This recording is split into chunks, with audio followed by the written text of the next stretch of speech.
വധശിക്ഷ വിധിച്ചിരിക്കുന്നു ചെന്താമരയ്ക്ക് എന്നതാണ് ഏറ്റവും പ്രധാനപ്പെട്ട ഇപ്പോൾ വരുന്ന വിവരം.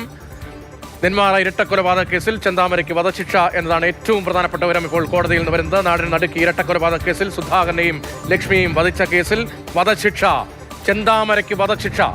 നാട് പ്രതീക്ഷിച്ച ഒരു ഉത്തരവായി തന്നെ കണക്കാക്കാം, പരിഗണിക്കാം. ഇരട്ടക്കൊലപാതക കേസിൽ, ക്രൂരമായ ഇരട്ടക്കൊലപാതക കേസിൽ ചെന്താമരയ്ക്ക് വധശിക്ഷ വിധിച്ചിരിക്കുകയാണ് കോടതി. സുധാകരനെയും ലക്ഷ്മിയെയും വധിച്ച 2025 ഇരട്ടക്കൊലപാതക കേസിലാണ് ഇപ്പോൾ ചെന്താമരയ്ക്ക് വധശിക്ഷ കോടതി വിധിച്ചിരിക്കുന്നത്. ഗോകുൽ,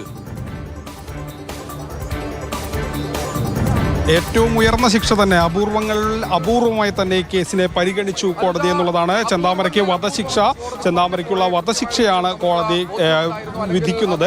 അതായത് നേരത്തെ പറഞ്ഞ പരാമർശങ്ങളിലൊക്കെ തന്നെ അതിൻ്റെ സൂചനകൾ ഉണ്ടായിരുന്നു. ഇതിൻ്റെ ഗൗരവം എത്രത്തോളം ഉണ്ടെന്ന് മനസ്സിലാക്കുന്നതിന് തരത്തിലുള്ള കാര്യങ്ങളാണ്, പരാമർശങ്ങളാണ് കോടതിയുടെ ഭാഗത്തു നിന്നുണ്ടായത്.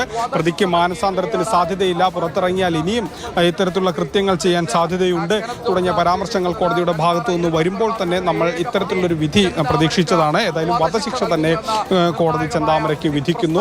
ഈ കേസിൽ നിർണായകമായ വിധിയാണ്. ആദ്യഘട്ടം മുതൽ തന്നെ പ്രോസിക്യൂഷൻ ആവശ്യപ്പെടുന്നതും വധശിക്ഷയാണ്. ഇപ്പോൾ വധശിക്ഷ തന്നെ ചെന്താമരയ്ക്ക് ലഭിക്കുന്നു എന്നുള്ളതാണ്. ഈ വിഷയവുമായി ബന്ധപ്പെട്ട് 3 റിപ്പോർട്ടുകൾ കോടതിയുടെ മുന്നിലെത്തി.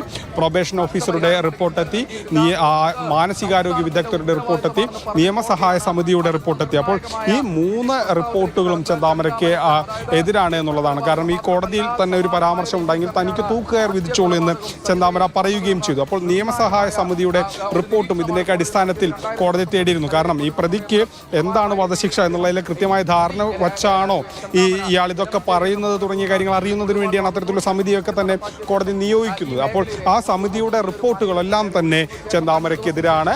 അപ്പോൾ വധശിക്ഷ തന്നെ, ഏറ്റവും പരമാവധി ശിക്ഷ തന്നെ ചെന്താമരയ്ക്ക് ലഭിക്കുന്നു എന്നുള്ളതാണ്. അതിൽ പല പരാമർശങ്ങളും കോടതിയുടെ ഭാഗത്തുനിന്നുണ്ടായി നമുക്ക് കേട്ടാൽ മനസ്സിലാവും. കാരണം ചെന്താമര ഇനി പുറത്തിറങ്ങുന്നത് സുധാകരന്റെ മക്കൾക്ക് ഭീഷണിയാണ് തുടങ്ങിയ പരാമർശങ്ങൾ കോടതിയുടെ ഭാഗത്തു നിന്ന് ഉണ്ടായപ്പോൾ തന്നെ നമുക്ക് ഏകദേശം മനസ്സിലാക്കുന്നതാണ് അത്തരത്തിലുള്ളൊരു വിധിക്ക് സാധ്യതയുണ്ടെന്ന്.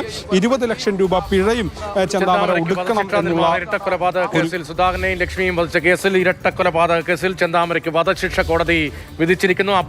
അപൂർവമായ കേസ് എന്ന പ്രോസിക്യൂഷൻ വാദം അംഗീകരിച്ചുകൊണ്ടാണ് ഇപ്പോൾ ചെന്താമരയ്ക്ക് വധശിക്ഷ വിധിച്ചിരിക്കുന്നത്. 20 ലക്ഷം രൂപ പിഴയും ചുമത്തിയിരിക്കുകയാണ്.